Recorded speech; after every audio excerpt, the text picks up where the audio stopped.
Hi hello welcome to Sai Shivarama information channel. అందరూ ఎలా ఉన్నారు? నేను మీ సాయి లక్ష్మి. ఈ వీడియోలో ఉపరితల రసాయన శాస్త్రం సర్ఫేస్ కెమిస్ట్రీ అనే టాపిక్ గురించి చర్చించుకుందాం. ఈ టాపిక్ నుండి డిఎస్సిలో రిపీటెడ్గా 1 నుంచి 2 బిట్స్ రావడం జరుగుతుంది కాబట్టి ఈ టాపిక్ గురించి ఖచ్చితంగా తెలుసుకోవాలి. ఉపరితల రసాయన శాస్త్రం అనేది ఇంటర్మీడియట్ సెకండ్ ఇయర్కి చెందినటువంటి లెసన్. ఈ లెసన్ని నేను 2 టాపిక్స్గా 2 వీడియోస్గా డివైడ్ చేసి 2 వీడియోలు నేను అప్లోడ్ చేయడం జరుగుతుంది. ఈ 2 వీడియోలని మీరు ఖచ్చితంగా చూసినట్లయితే ఈ టాపిక్ నుంచి ఎలాంటి బిట్ వచ్చినా కూడా మీరు ఆన్సర్ చేయగలుగుతారు. టెక్స్ట్ బుక్స్ చదివేంత టైం లేనటువంటి వాళ్ళకి నా వీడియోస్ అనేవి ఉపయోగకరంగా ఉంటాయి. ఇంకా టాపిక్లోకి వెళ్ళిపోదాం. పదార్థ బాహ్యతలం నుంచి 100 నానోమీటర్ల లోతులలో గల పరమాణువులన్నింటినీ కూడా సమిష్టిగా పదార్థ ఉపరితలంగా పరిగణిస్తారు.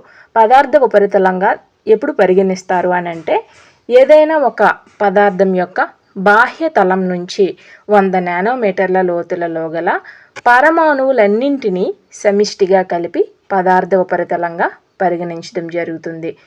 ఒక వాయు లేదా ద్రవ అణువులు ఘన పదార్థ ఉపరితలంపై అంటిపెట్టుకుని ఉండడాన్నే అధిశోషణం అంటారు.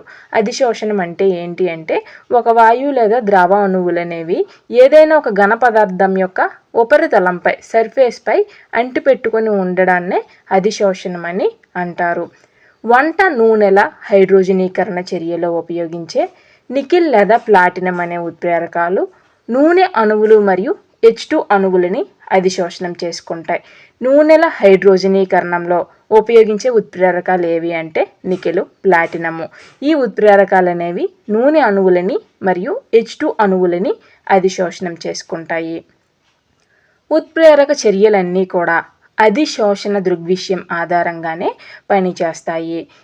ఉత్ప్రేరక చర్యలు వాటిలో ఉపయోగించే కెటలిస్టులు ఉత్ప్రేరకాల గురించి కొన్ని చర్యల గురించి తెలుసుకుందాం. వీటి నుంచి బిట్స్ ఏ విధంగా వస్తాయి అని అంటే హ్యాబర్ విధానంలో తయారు చేసే ప్రోడక్ట్ ఏంటి అని అడగవచ్చు. ఆస్వాల్డ్ విధానంలో తయారు చేసే ప్రోడక్ట్ ఏంటి, లేకపోతే ఆస్వాల్డ్ విధానంలో ఉపయోగించే ఉత్ప్రేరకం ఏంటి, స్పర్శ విధానంలో ఉపయోగించే ఉత్ప్రేరకం ఏంటి, ఈ టైప్ ఆఫ్ బిట్స్ అనేవి ఈ టాపిక్ నుంచి రావడం జరుగుతుంది. మనం వీటిని కూడా తెలుసుకుందాం. హ్యాబర్ విధానంలో అమ్మోనియాని తయారు చేస్తారు. N2+3H2 gives rise to 2NH3. 2 nitrogen పరమాణువులు 6 హైడ్రోజన్ పరమాణువులతో చర్య పొంది 2NH3 2 అణువుల అమ్మోనియాని తయారు చేస్తాయి. దీనినే హ్యాబర్ విధానము అంటారు. ఈ చర్యలో హ్యాబర్ విధానంలో ఉపయోగించే ఉత్ప్రేరకం ఏది అంటే ఫెర్రం. ఫెర్రం అంటే ఐరన్. హ్యాబర్ విధానంలో ఉపయోగించే ఉత్ప్రేరకం ఏది అంటే ఫెర్రం. ఆస్వాల్డ్ విధానంలో NOని తయారు చేస్తారు. NO అంటే నైట్రిక్ ఆక్సైడ్. 4NH3+SO2 4 అమ్మోనియా అణువులు అనేవి SO2తో చర్య జరిపి 4NO+6H2O 4 అణువుల NO అనేది తయారవుతుంది. అదేవిధంగా 6H2O అనేది రిలీజ్ అవుతుంది. ఆస్వాల్డ్ విధానంలో ఉపయోగించే ఉత్ప్రేరకం ఏది అంటే ప్లాటినం. డీకన్ విధానంలో క్లోరిన్ని తయారు చేస్తారు. 4HCl+O2 gives rise to 2Cl2+2H2O 4 hydrochloric ఆమ్లం అన్నమాట. HCl అంటే హైడ్రోక్లోరిక్ ఆమ్లం. 4 HCl పరమాణువులు అనేవి O2తో చర్య జరిపి 2Cl2 2 అణువుల క్లోరిన్ అనేది ఏర్పడుతుంది. అదేవిధంగా 2 అణువుల H2O కూడా ఏర్పడటం జరుగుతుంది. డీకన్ విధానంలో ఉపయోగించే ఉత్ప్రేరకం ఏది అంటే CuCl2 కాపర్ క్లోరైడ్. స్పర్శ విధానం కాంటాక్ట్ పద్ధతి. స్పర్శ విధానంలో SO3ని తయారు చేస్తారు. 2SO2+O2 gives rise to 2SO3 2 అణువుల SO2 అనేది ఆక్సిజన్తో చర్య జరిపి 2 అణువుల SO3 అనేది తయారవుతుంది. ఇదే స్పర్శ విధానం. స్పర్శ విధానము లేదా కాంటాక్ట్ పద్ధతిలో SO3ని తయారు చేస్తారు. స్పర్శ విధానంలో ఉపయోగించే ఉత్ప్రేరకం ఏది అంటే PT లేదా V2O5. ప్లాటినం లేదా వెనీడియం పెంటాక్సైడ్ని స్పర్శ విధానంలో కెటలిస్ట్గా ఉత్ప్రేరకంగా ఉపయోగించడం జరుగుతుంది. లెడ్ చాంబర్ విధానం ద్వారా H2SO4ని సల్ఫ్యూరిక్ యాసిడ్ని తయారు చేయడం జరుగుతుంది.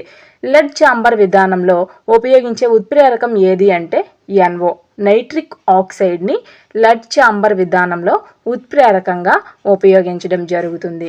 తరువాతది బెర్జియస్ పద్ధతి. బెర్జియస్ పద్ధతిలో కోల్ నుండి పెట్రోల్ని తయారు చేస్తారు. బెర్జియస్ పద్ధతిలో ఉపయోగించే ఉత్ప్రేరకం ఏది అంటే FeC2O4. హైడ్రోజనీకరణము. హైడ్రోజనీకరణంలో డాల్డాని తయారు చేస్తారు. ఈ హైడ్రోజనీకరణంలో ఉపయోగించే ఉత్ప్రేరకము లేదా కెటలిస్ట్ ఏది అంటే నికిల్ లేదా ప్లాటినం. హైడ్రోకార్బన్ల తయారీ. హైడ్రోకార్బన్ల తయారీలో ఫెర్రం లేదా కోబాల్ట్ని ఉత్ప్రేరకంగా కెటలిస్ట్గా వాడతారు. మెథైల్ ఆల్కహాల్ తయారీ. CO+2H2 gives rise to CH3OH. Carbon monoxide అనేది 2 అణువుల హైడ్రోజన్తో చర్య జరిపి CH3OH మెథైల్ ఆల్కహాల్ని ఏర్పరుస్తుంది. ఈ చర్యలో ఉత్ప్రేరకం ఏది అంటే ZNO, zinc oxide plus Cr2O3. ఉపరితలాలపై అణువులు అతుక్కునే అధిశోషణ ప్రక్రియ అనేది ఒక ఉష్ణమోచక చర్య. ఇంక్ ద్రావణంలో ముంచినటువంటి శుద్ధ ముక్కపై ఇంక్ అనేది అతుక్కోవడాన్ని ఏమంటారు అంటే అభిశోషణం అని అంటారు. అధిశోషకము, అధిశోషితము అణువుల మధ్య బలహీనమైనటువంటి వాండర్వాల్ బలాలు కానీ ఉన్నట్లయితే అది ఒక భౌతిక అధిశోషణము. అదేవిధంగా అధిశోషకానికి అధిశోషిత అణువులకి మధ్య రసాయన బంధాలు కానీ ఏర్పడినట్లయితే అది ఒక రసాయన అధిశోషణము. భౌతిక అధిశోషణానికి ఉదాహరణ. భౌతిక అధిశోషణానికి ఉదాహరణ ఏది అంటే బొగ్గుపై H2 హైడ్రోజన్ అనేది అధిశోషణం చెందడాన్ని మనం భౌతిక అధిశోషణానికి ఉదాహరణగా చెప్పుకోవచ్చు. అదేవిధంగా రసాయన అధిశోషణానికి ఉదాహరణగా నికిల్ లోహంపై H2 అధిశోషణం అనేది రసాయన అధిశోషణానికి ఉదాహరణ. బొగ్గుపై H2 అధిశోషణం అయితే భౌతిక అధిశోషణానికి ఉదాహరణ. నికిల్ లోహంపై H2 అధిశోషణం అయితే రసాయన అధిశోషణానికి ఉదాహరణ. భౌతిక అధిశోషణంలో ఎంథాల్పీ మార్పు అనేది 20 kJ/mol. రసాయన అధిశోషణంలో ఎంథాల్పీ మార్పు అనేది 40 నుండి 400 kJ/mol. భౌతిక అధిశోషణానికి అల్ప ఉష్ణోగ్రత అనుకూలంగా ఉంటుంది. భౌతిక అధిశోషణంలో పీడనాన్ని కానీ తగ్గిస్తే పరిశోషణం అనేది జరుగుతుంది. ఐరన్ లోహంపై N2 వాయువు రసాయన అధిశోషణం జరుపు ఉష్ణోగ్రత ఎంత అంటే 723 డిగ్రీల కెల్విన్స్. ఐరన్ మరియు N2 మధ్య జరుగు రసాయన అధిశోషణంలో ఏర్పడేది ఏది అంటే లోహ నైట్రైడ్. ఫ్రాయిన్లిష్ సమీకరణము X/m = Kp/n. ఫ్రాయిన్లిష్ సంవర్గమాన సమీకరణము log X/m = n log p + log k. ఫ్రాయిన్లిష్ సమీకరణంలో X/mకి pకి మధ్య గీసినటువంటి లభించే రేఖ సముష్ణోగ్రత రేఖ. ఫ్రాయిన్లిష్ సమీకరణంలో X/mకి pకి మధ్య గ్రాఫ్ గీసినట్లయితే మనకి లభించే రేఖ ఏది అంటే సముష్ణోగ్రత రేఖ. సముష్ణోగ్రత రేఖలో ఉష్ణోగ్రత అనేది స్థిరంగా ఉంటుంది. ఫ్రాయిన్లిష్ సంవర్గమాన సమీకరణంలో log X/mకి log pకి గీసిన గ్రాఫ్ అనేది ఈ క్రింది విధంగా ఉంటుంది. చూడండి. ద్రావణాలలో జరిగే అధిశోషణ ప్రక్రియకు ఫ్రాయిన్లిష్ సమీకరణము X/m = K × సమపీడన రేఖలని వేటిని అంటారు అంటే X/mకి ఉష్ణోగ్రత Tకి టెంపరేచర్కి గీసినటువంటి గ్రాఫ్లనే సమపీడన రేఖలని అంటారు.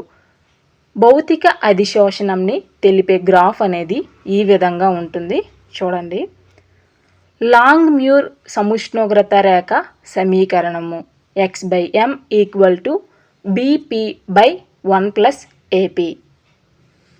సులభంగా ద్రవీకరణం చెందే వాయువులు ఏవి అంటే NH3 ammonia, HCl hydrochloric acid, SO2 sulphur dioxide.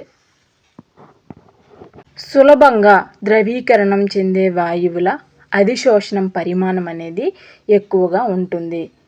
సూక్ష్మ విభాజిత నికిల్ లేదా ప్లాటినం, సచ్ఛిద్ర పదార్థమైనటువంటి బొగ్గు, సచ్ఛిద్ర పదార్థమైనటువంటి సిలికా జెల్, ఇవి అధిక ఉపరితల వైశాల్యం గల పదార్థాలు.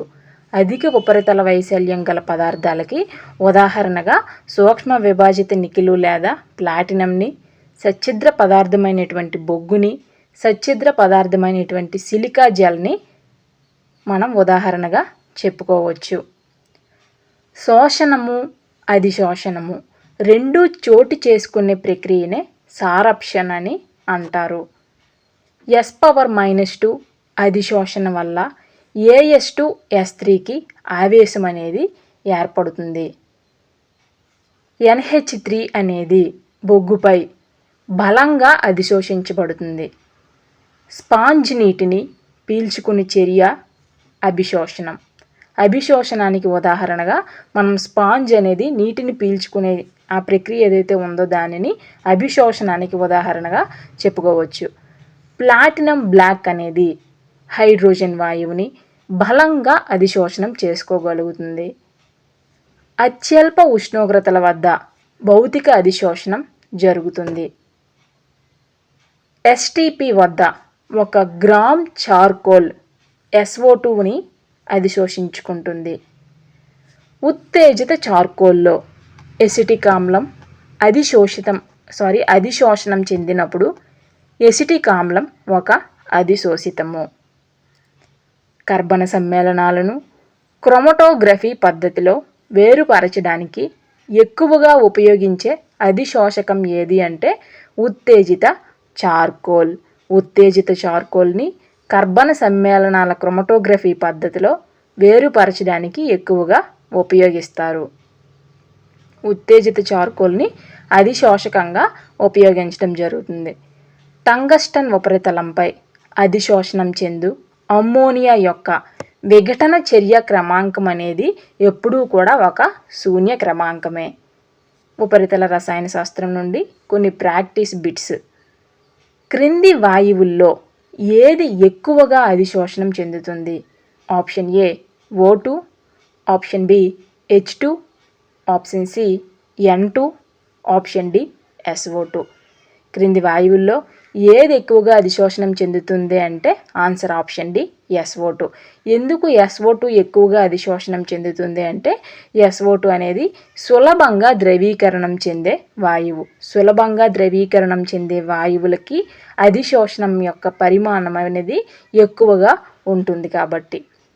ఫ్రాయిన్లిష్ సమీకరణంలో x/mకి pకి మధ్య గీసినటువంటి గ్రాఫ్లో సరళ రేఖ యొక్క వాలు option A K, option B N, option C log, option D 1/n. x/mకి pకి మధ్య గీసినటువంటి గ్రాఫ్లో సరళ రేఖ యొక్క వాల్ ఏది అంటే answer option B N. Acetic ఆమ్ల ద్రావణానికి సచ్ఛిద్ర బొగ్గుని కలిపినట్లయితే ఎసిటిక్ ఆమ్ల అణువులు బొగ్గు పైన ప్రోగవుతాయి. ఇందులో అధిశోషకంగా పనిచేసేది ఏది? ఆప్షన్ ఏ బొగ్గు, ఆప్షన్ బి ఎసిటిక్ ఆమ్లం, ఆప్షన్ సి నీరు, ఆప్షన్ డి ఎసిటిక్ ఆమ్ల అణువులు. ఆన్సర్ ఏది అంటే ఆప్షన్ ఏ బొగ్గు. మాతృ పంచదార ద్రావణానికి ఉత్తేజిత బొగ్గుని కలిపినట్లయితే ద్రావణంలోని మలినాలు బొగ్గు పైన ప్రోగవుతాయి. ఈ ప్రక్రియలో అధిశోషితం ఏది? ఆన్సర్ ఆప్షన్ ఏ బొగ్గు, ఆప్షన్ బి పంచదార ద్రావణము, ఆప్షన్ సి పంచదార, ఆప్షన్ డి మలినాలు. ఇక్కడ ఆన్సర్ ఏది అంటే మలినాలు. మాతృ పంచదార ద్రావణానికి ఉత్తేజిత బొగ్గుని కలిపితే ద్రావణంలోని మలినాలు బొగ్గు పైన ప్రోగవుతాయి. ఈ ప్రక్రియలో అధిశోషితం ఏది అంటే మలినాలు. అధిశోషకం ఏది అంటే బొగ్గు. దేని మీద అయితే అంటి పెట్టుకుంటుందో అది అధిశోషకం అవుతుంది. దేనిపైన అయితే అతుక్కుంటుందో అది అధిశోషకం అవుతుంది. ఏదొచ్చి అయితే అతుక్కుంటుందో అది అధిశోషితం అవుతుంది. ఇక్కడ బొగ్గు పైన మలినాలు అతుక్కుంటున్నాయి కాబట్టి ఇక్కడ అధిశోషితం ఏది అంటే మలినాలు. బొగ్గు ఏదవుతుందంటే అధిశోషకం అవుతుంది. దీనికి కంటిన్యూషన్గా ఉపరితల రసాయన శాస్త్రంలో కొల్లాయిడ్స్ని నేను నెక్స్ట్ వీడియోలో అప్లోడ్ చేస్తాను. Thank you for watching this video. మీకు ఈ వీడియో నచ్చినట్లయితే నా ఛానల్ అయిన సాయి శివరామ ఇన్ఫర్మేషన్ ఛానల్ని సబ్స్క్రైబ్ చేసుకోండి. అదేవిధంగా మీ ఫ్రెండ్స్కి కూడా షేర్ చేయండి.